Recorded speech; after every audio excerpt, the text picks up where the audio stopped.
Hey guys, and welcome back to my channel. It's been a little while since I posted a video, sorry about that. I've actually been working loads and I've just not had the time or the energy to actually sit down and film a video. But don't worry, because I have plenty of cases researched, so you will have more videos coming soon. Today's video is actually the first in a new little series for this channel, where I look at the real-life cases that inspired the plots of CSI Las Vegas episodes. I have seen CSI all the way from season 1 through to 15, probably about 3 times in total, which I know doesn't sound like a lot, but when every series has about 20 episodes, trust me, it is. And even I was surprised at how some of their most crazy episodes are based on genuine real-life stories. So for the first episode in this series, we're looking at season 2, episode 2, Chaos Theory, and the real-life story that inspired it, the unsolved disappearance of Michael Negrete. Let's jump into it. Chaos Theory focuses on a Las Vegas University student called Paige Rykoff, who disappears without a trace. Paige had been having an affair with her philosophy professor, but when his wife found out, she told Paige that the professor would never ever leave his wife and children for a student fling. Paige, realising that she was right, decided to drop out of college. However, on the night she was supposed to travel back home, Paige disappeared. The CSI crew suspects that she may have been abducted or murdered, possibly by one of the men living on her dorm, since Paige's roommate had also dropped out when she was drugged and raped by an unknown man living on their floor. It turns out, however, that Paige's disappearance and death were a complete accident, caused by a collection of random events. Before the taxi arrived to take her to the airport, Paige had left her dorm room to empty her bin down the trash chute. The chute door, however, had a faulty mechanism, and it snapped shut, causing Paige to drop her bin down into the trash chute below. Not wanting to lose any of her security deposit, Paige headed outside to fish her bin out of the massive outdoor dustbins. In order to do so, Paige had to climb up the back, inadvertently trapping herself between the wall and the dustbins. At that moment, a local man called Mark Doyle, having received a phone call from his pregnant wife who believed she was going into labour, took a shortcut through the university campus, speeding through the back alley where the bins were located. Mark, in his rush, accidentally crashed into them, and Paige was crushed to death, her body falling into the dustbin below to be taken away to the local dump the next morning. Paige's disappearance in Chaos Theory seems at first to be a straightforward case of abduction. There's no shortage of suspects with solid motives. But, as Grissom points out, what's important in deciphering the truth about Paige's disappearance is not necessarily the evidence they have, but the evidence that they don't have. They don't have a body, they don't have any blood or DNA evidence, and they haven't got any witnesses. In a case that outwardly seems to have no leads, it becomes imperative to examine even the tiniest detail, like a dorm room missing its bin. And here's where we get into the case of Michael Negrete, the disappearance of a college student with no shortage of theories, but not a single scrap of evidence. Michael Negrete was born on March 25, 1981, to parents Mary and Miguel Negrete from San Diego, California. Michael was the oldest of 3 sons, with 2 younger brothers called Steve and, I believe, Dave. Michael was an incredibly talented musician, particularly with the trumpet and steel drum,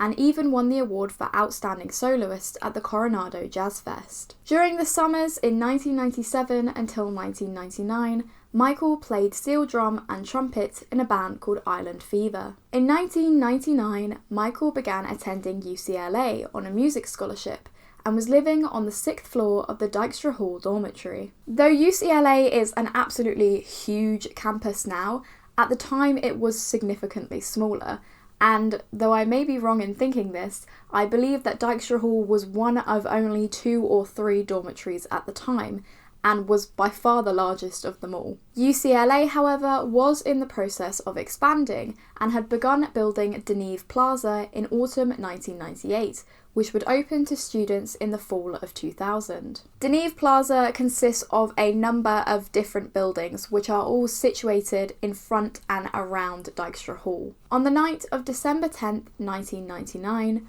1 week before finals, Michael attended a party with some friends from his floor and drank a few margaritas. Afterwards, Michael returned to his room, where he played an online video game with a friend from his floor until about 4 a.m. After the game finished, Michael left his dorm room to go and congratulate the other player, and then reportedly returned back to his own room. When his roommate awoke at 9 a.m, however, Michael was gone. All of his possessions, including his keys, wallet, and shoes, were still in the dorm room. Some sources suggest that when Michael did not show up for a recital the following day, his parents immediately knew that something was wrong.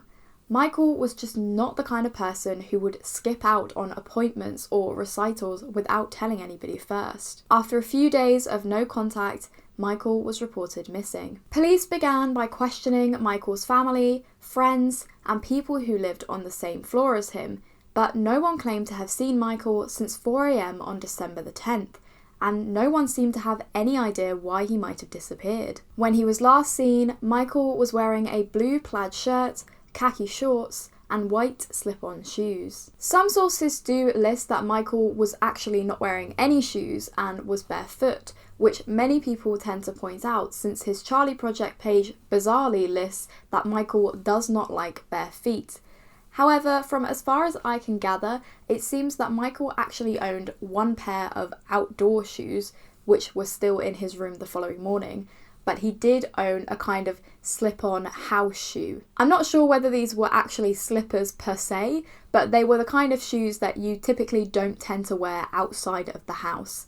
As a recent university graduate, I can tell you that students often do not walk around their dorm with no shoes on because it can be disgusting. Police then brought out bloodhounds in order to track Michael's scent, which led them to a bus stop at the intersection of Sunset Boulevard and Bellagio Street, about 0.7 miles away from Dykstra Hall, a journey which today would take about 13 minutes on foot, but may have taken more or less time when there was less buildings on campus. What was bizarre about this was that even if Michael had decided to get on a bus and leave without any of his belongings, this bus stop was not the closest one to his dorm. In fact, there were multiple other bus stops just minutes walk from Dykstra, so why specifically would Michael have chosen this one? Especially since the route Michael would have had to take to get to this bus stop was through a wooded area, which would have been incredibly dark and deserted at the time, and is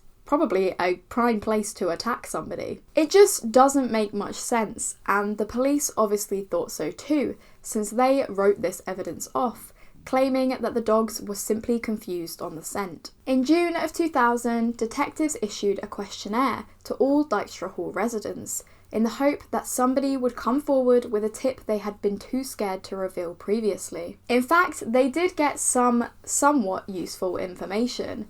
Several students claimed to have seen an unusual, unfamiliar man hanging around Dykstra Hall on the night that Michael disappeared. This man, seen at around 4:35 a.m, was described as being approximately 35 years old, Caucasian, between 5'7" to 5'8" inches tall, with a heavy build, and wearing a shiny grey jacket with turquoise detailing. Using this description, police released a sketch of the man and appealed for him to come forward, stressing that he was not a suspect and they just wanted to eliminate him from their inquiries.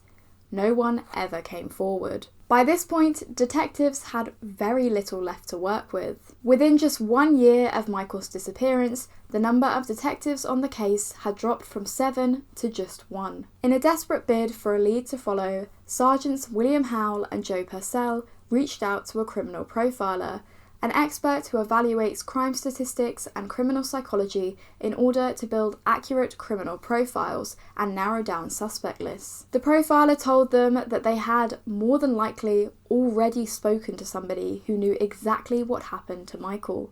The problem was, they had no idea who this person was. Michael's disappearance was featured on several different TV shows in the years following, including The Montel Williams Show, where Michael's mother, Mary, was told by renowned psychic Sylvia Brown that Michael was still alive and living in the West Los Angeles area near UCLA. Mary later claimed that she doesn't believe in psychics whatsoever, but agreed to the segment since she just wanted her son's story out there. It seems she was right not to believe Sylvia's claims, as Sylvia's predictions about missing persons cases have been proven over the years to be inaccurate or just completely incorrect. Michael's parents hired 2 private detectives to look into the disappearance, but neither of them had any luck either. The family, along with the band Island Fever, held many different fundraising events in order to raise $100,000 reward money for any information that might lead to Michael's whereabouts.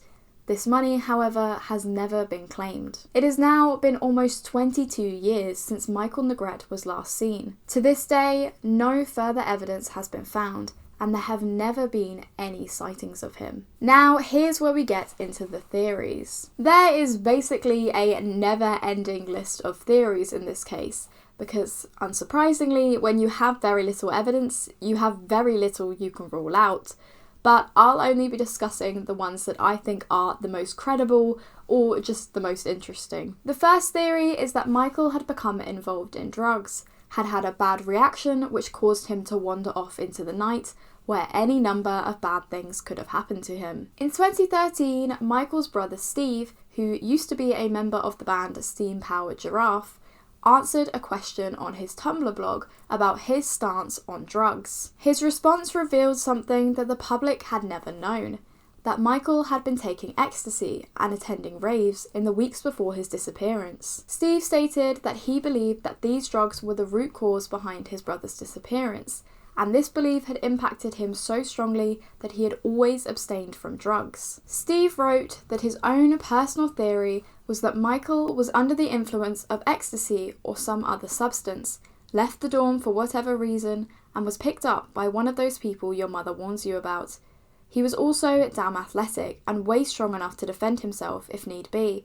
To me, the only explanation is one that involves him being out of his right mind, and the simplest cause for that is drugs and alcohol. It was known to the public that Michael had attended a party on the night that he disappeared and had been drinking alcohol, but there had never been any mention of drugs before. William Howell, the sergeant in charge of Michael's case, publicly addressed this theory in the comments of a Facebook post on Michael's missing persons page, in which he states that there is no evidence that Michael was a serial abuser of ecstasy. His comment read, "Unless everyone that was talked to lied, which I'm sure many did, there was no evidence that Michael was addicted to drugs.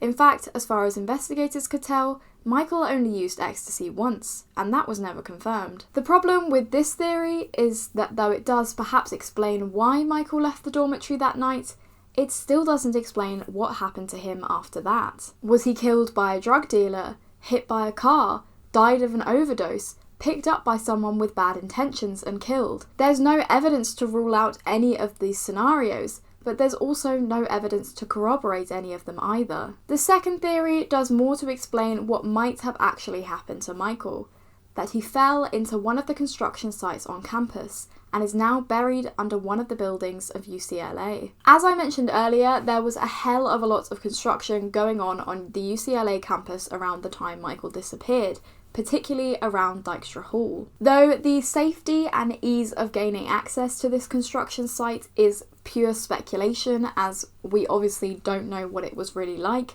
there is some evidence that suggests that the site was causing unease and discomfort for students at the time. An article from 1998 describes what students called the dog walk, a narrow passage which goes through the construction site towards the main entrance of Dykstra. The university had reportedly hired security guards to patrol the entrance of the dog walk between 7 p.m. and 3 a.m.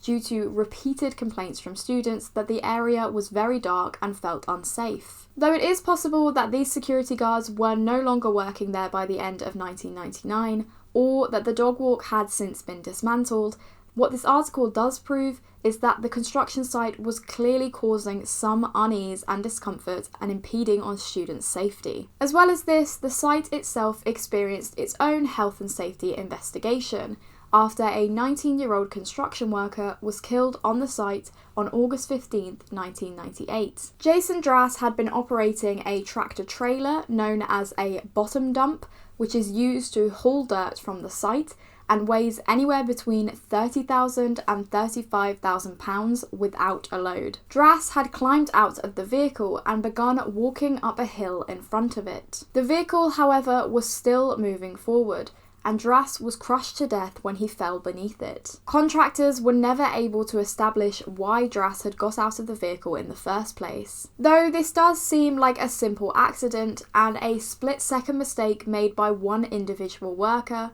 it does raise the question that the site may have been unsafe and therefore could potentially have led to Michael's death. One theory that I found particularly interesting regarding this was that Michael may have potentially been trying to gain access to Dykstra Hall by going through this construction site.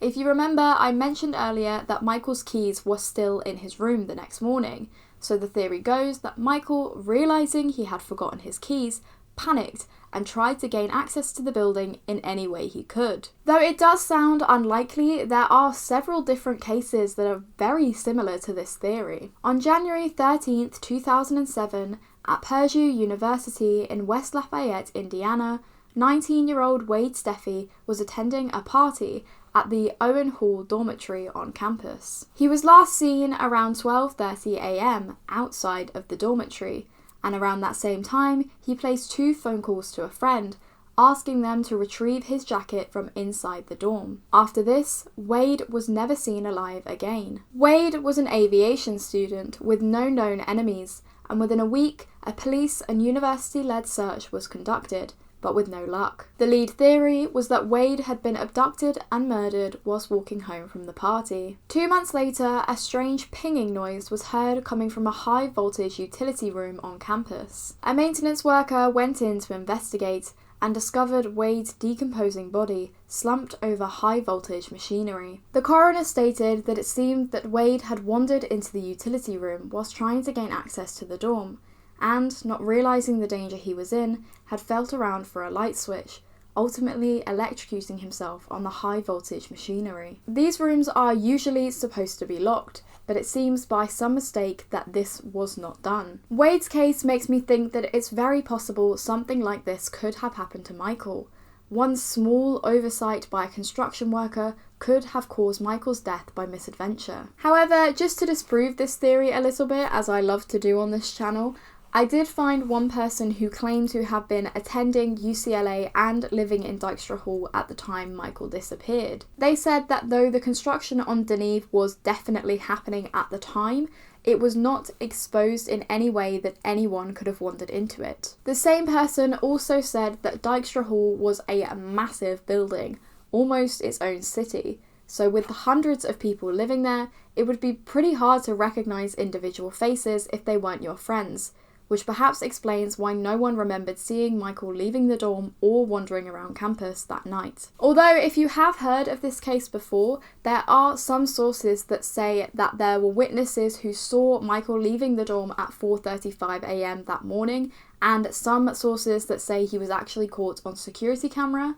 but neither of these claims have ever actually been substantiated. The third theory is that Michael was abducted and killed by somebody he met on the internet, and was perhaps in a homosexual relationship with this person. Though the police have never stated if they found any online chat logs that would back this theory up, many people have speculated that Michael may have been targeted by a predator whom he met while playing online video games. One suspect in particular has popped up several times, a man called Mark Collins Rector, who many believe resembles the sketch of the man seen in Dykstra Hall that morning. Mark Collins Rector gained notoriety for founding online streaming service Digital Entertainment Network, essentially a precursor to YouTube, and developing a video advertising method which even Google has used. Collins Rector, his then boyfriend and business partner Chad Shackley, and former child actor Brock Pierce would host lavish parties at Mark's LA mansion, specifically for the gay elite of Hollywood. Their guests included X-Men director Bryan Singer and media mogul David Geffen. It was later alleged that at these parties, Collins Rector sexually assaulted half a dozen teenage boys, according to 2 civil lawsuits filed in 1999 and 2014. In September 1999, a New Jersey boy alleged that Mark Collins Rector had lured him to Michigan and California to sexually assault him. Collins Rector was forced to resign from DEN in order to save the business, but the story still got out there and the company faced huge backlash. Collins Rector, his boyfriend Shackley, and business partner Pierce all fled to Florida, along with 18-year-old actor Alexander Burton, who was a childhood friend of Pierce's and had played Pyro in Bryan Singer's first X-Men movie. The trio later fled to Spain, and Burton filed a sexual assault lawsuit against them,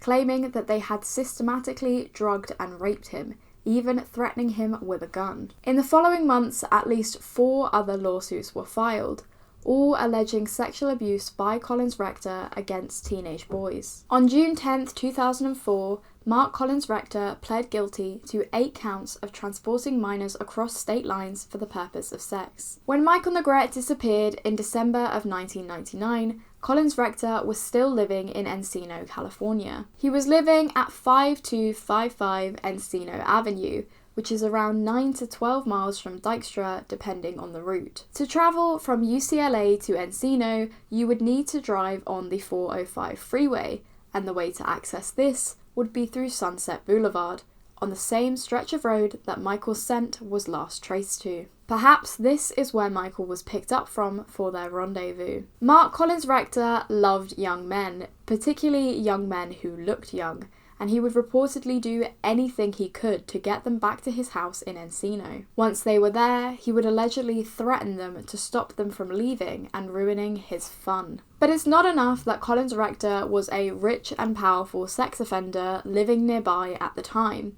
How would the two have known each other? Well, Collins Rector was also an avid video game enthusiast, which we know since whilst he was on the run in Spain, he helped his business partner Brock Pierce set up IGE, Internet Gaming Entertainment, a company which pioneered virtual trading in the world of online multiplayer games. The theory is that Collins Rector would use these online video games in order to meet young men, and would then trick them into coming back to his home by offering them money, career prospects, or a good time. Many people have speculated that perhaps Michael was secretly gay and had left his dorm room that night to meet up with someone privately. Perhaps this man was Mark Collins Rector, perhaps he wasn't. But once again, the question remains, even if Michael was secretly gay and met up with someone he met from the internet, what happened to him after that? We don't know much about Michael in terms of his past relationships, so I would be interested to know if any of his friends thought that he may have been hiding something from them regarding his sexuality. Another theory is that Michael's friends have been lying from the beginning and were heavily involved in his disappearance. His friends were the last people to have seen Michael alive,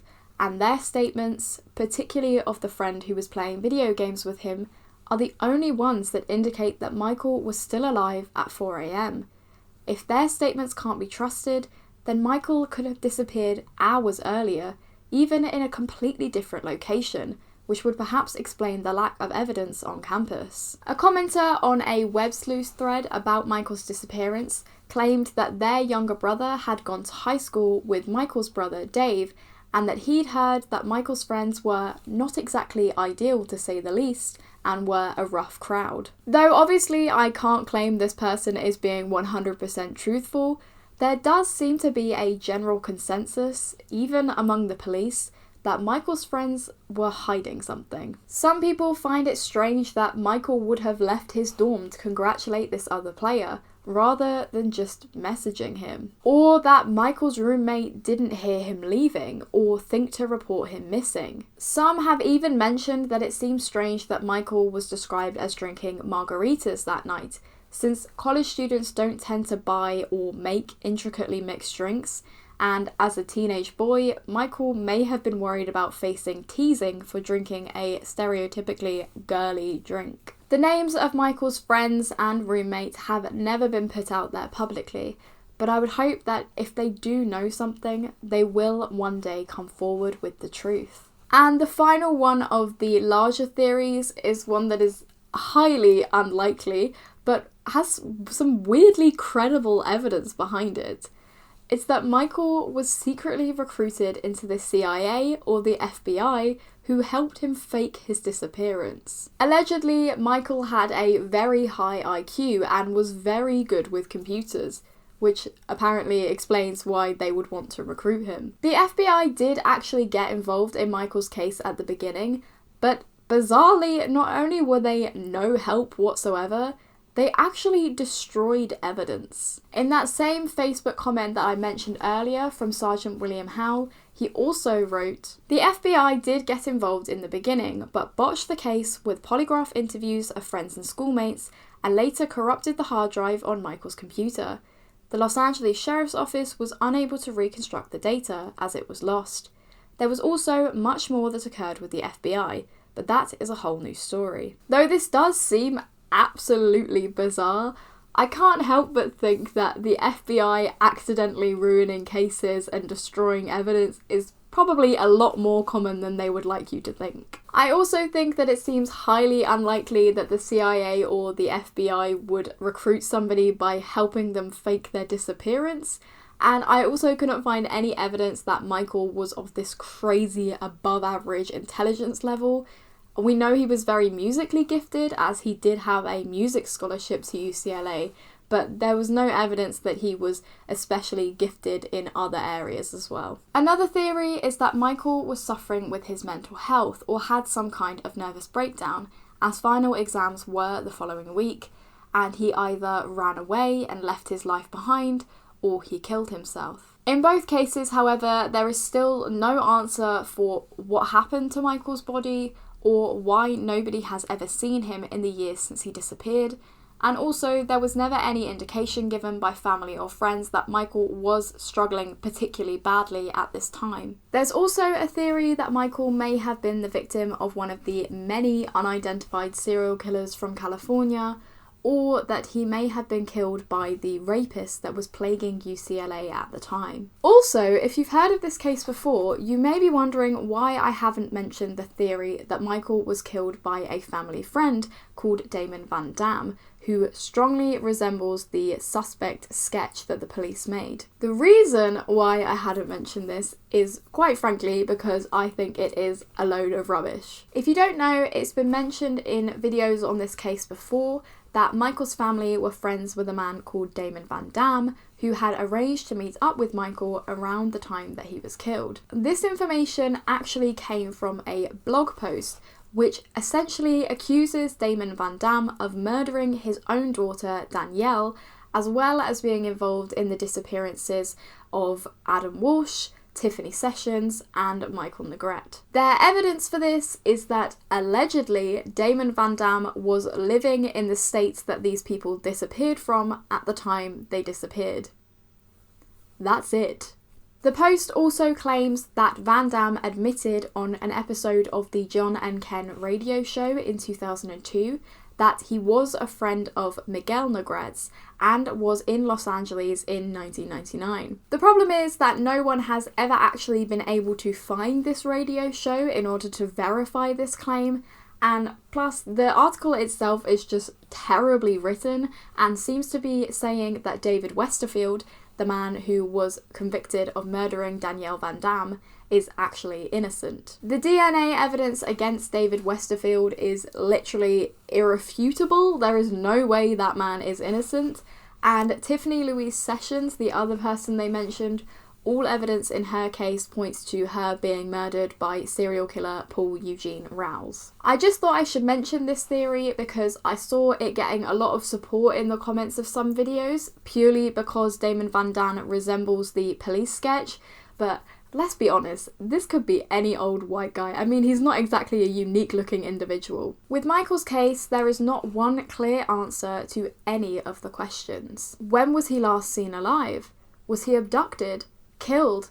Why would anyone even want to hurt him? Why did he even leave his room that night? Some people have speculated that maybe Michael left to go and get some food.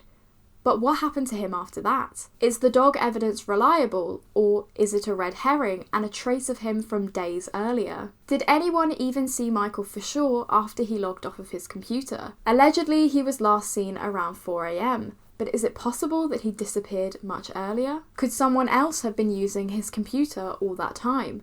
His roommate was asleep, and if this was something that Michael often did, it surely wouldn't have woken him up. Why has no trace of him been found since?